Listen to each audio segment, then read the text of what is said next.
নমস্কার দর্শক বন্ধুরা, তোতন কিচেনে স্বাগতম।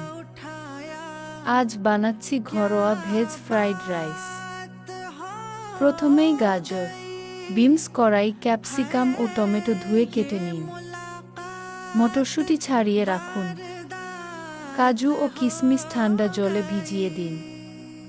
এবার হাঁড়িতে জল গরম করে তাতে তেজপাতা, লবঙ্গ, ছোট এলাচ, বড় এলাচ, গোটা গোলমরিচ ও ডালচিনি দিন। ইন্ডিয়া গেট বাসমতি চাল 3 থেকে 4 বার ধুয়ে ফুটন্ত জলে দিয়ে দিন।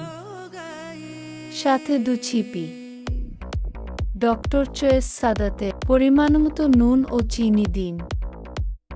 10 মিনিট পর চাল 80% সেদ্ধ হলে ফ্যান ঝরিয়ে ভাত ঠান্ডা করে নিন। কড়াইতে 1 ছিপি সাদা তেল ও 2 তেজপাতা ও 2 কিউব বাটার দিন। মটরশুঁটি বাদে সব সবজি দিয়ে ভাজুন।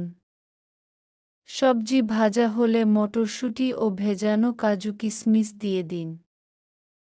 এবার স্বাদমতো নুন, চিনি ও গোলমরিচ গুঁড়ো ছড়িয়ে দিন। সবশেষে ঠান্ডা করা ঝরঝরে ভাত দিয়ে সবজির সাথে হালকা হাতে মিশিয়ে নিলেই তৈরি আমাদের ফ্রাইড রাইস। ভিডিওটি ভালো লাগলে প্লিজ সাবস্ক্রাইব করুন এবং কমেন্টে জানান কেমন লাগলো।